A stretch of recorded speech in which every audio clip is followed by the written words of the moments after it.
ये कैसे लेटर्स हैं? ऐसी लैंग्वेज कौन पढ़ना चाहेगा? मैम, हमारी जिंदगी तो पूरी खराब हो गई हमने जब से जापानीज पढ़नी स्टार्ट की. These are the comments I regularly hear from my students. So if you are a parent or a student or an educator, whoever you are, and if you have to come to a decision कि कौन सी foreign language पढ़ना चाहिए, then this video is for you. But before we start, please subscribe the channel if you haven't done so yet. So शुरू करने से पहले मैं एक जो एग्जिस्टिंग फ्रेमवर्क है उसके बारे में बात करना चाहती हूँ. सो मोस्ट ऑफ अस जब हम डिसाइड कर रहे होते हैं कि कौन सी फॉरेन लैंग्वेज हम या अपने बच्चों को पढ़ाएं या फिर हम पढ़ें एज अ स्टूडेंट, जब हम डिसाइड कर रहे होते हैं तो हम क्या फैक्टर्स देखते हैं. सबसे इम्पॉर्टेंट ये होता है हमारे लिए कि कौन सी लैंग्वेज इजीली अवेलेबल है. अब स्कूल में खाली फ्रेंच, जर्मन अवेलेबल है, स्पेनिश अवेलेबल है, तो ऑटोमेटिकली हमारा दिमाग उन्हीं लैंग्वेजेस की तरफ जाता है. That's fair. दूसरा फैक्टर होता है reach. I have heard so many students and parents tell me Japanese तो खाली जापान में बोलते हैं, है ना, लेकिन स्पेनिश जो है वो वर्ल्ड की ओवर 20 कंट्रीज में बोली जाती है. सही बात है. I mean that's true too. Third factor होता है relatives and friends. So friends से इन्फ्लुएंस होते हैं, अपने रिलेटिव से इन्फ्लुएंस होते हैं. किसी के बहुत दूर के रिश्तेदार क्योंकि वो जर्मनी में रहते हैं तो फिर ऑटोमेटिकली हम इन्फ्लुएंस होते हैं उनकी. हमने लाइफस्टाइल देखा है कभी तो फिर हमें लगता है हमें भी जर्मन सीख लेनी चाहिए. So this is an existing framework and it is working well. I understand that.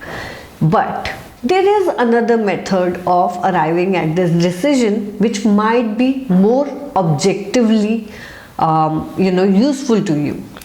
So let me share my thoughts on this. So मेरे हिसाब से जब आप कोई भी फॉरेन लैंग्वेज या कोई भी सब्जेक्ट पढ़ने का सोच रहे हैं तो हमें उसका पर्पस पहले पता होना चाहिए. Apart from interest, of course आपको अगर वो कंट्री का कल्चर में इंटरेस्ट नहीं है और क्यूरोसिटी नहीं है तो बिल्कुल बात अलग है. But if you are neutral, I am talking about in that scenario you must define a purpose. So purpose can be either academics. So आपको लगता है कि कभी आप फ्यूचर में वहाँ पे पढ़ने के लिए जा सकते हैं उस कंट्री में. That can be one purpose. Second purpose could be a job abroad.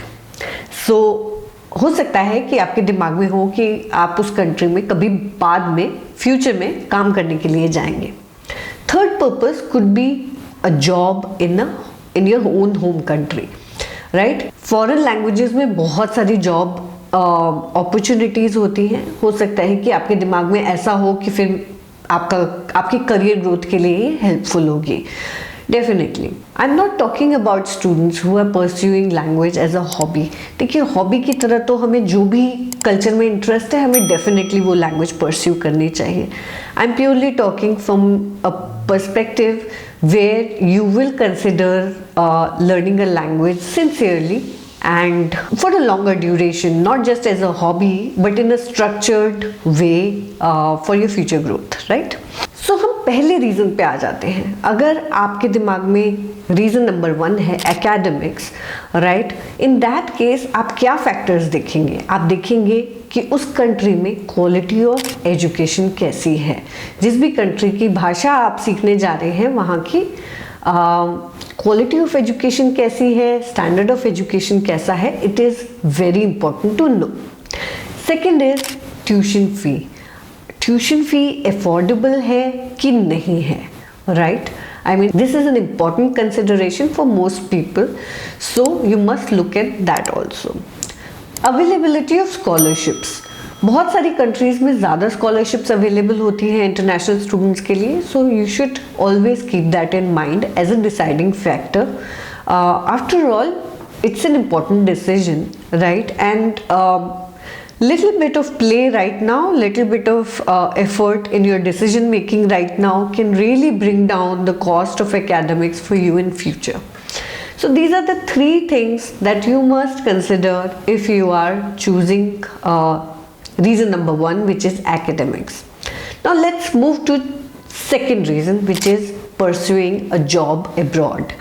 In that case, you must look at the employment rate of that country.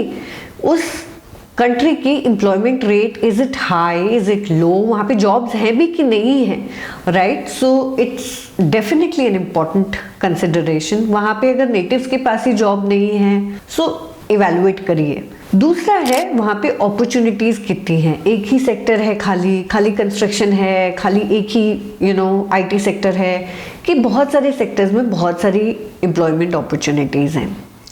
Third factor is salaries, right? Salaries are high. Is it a developed country? वहाँ पे salaries high हैं क्या है? Otherwise आप वहाँ तक क्यों जाएंगे काम करने के लिए?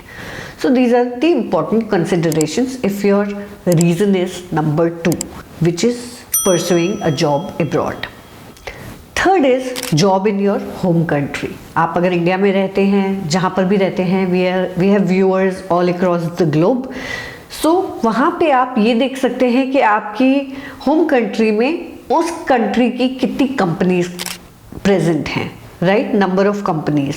सो अगर मैं जापान की बात करती हूँ, मैं जापान के बारे में जानती हूँ, so I can confidently talk about that. So अगर हम जापान के बारे में बात करें, so there are close to 5,000 companies that are present in India, and the number is constantly growing. I'm sure you all feel that slowly we have more investment from Japan. Second factor is quality of diplomatic relations. उस country के साथ आपके country के relationship कैसे हैं?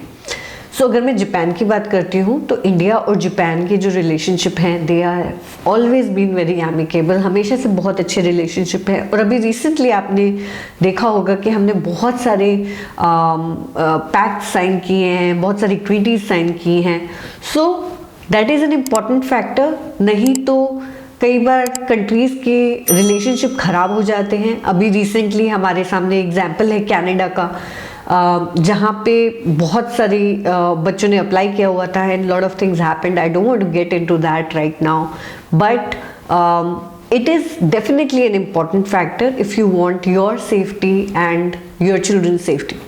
Third is, how are the salaries that are offered in your home country in that language field?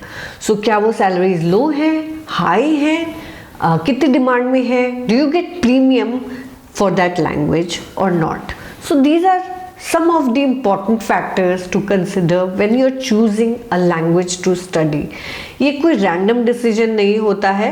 It can change your life. For me, for example, मैंने जब Japanese पढ़ी और मैंने sincerely इसको pursue किया, that is when most of the avenues for me in my career opened up.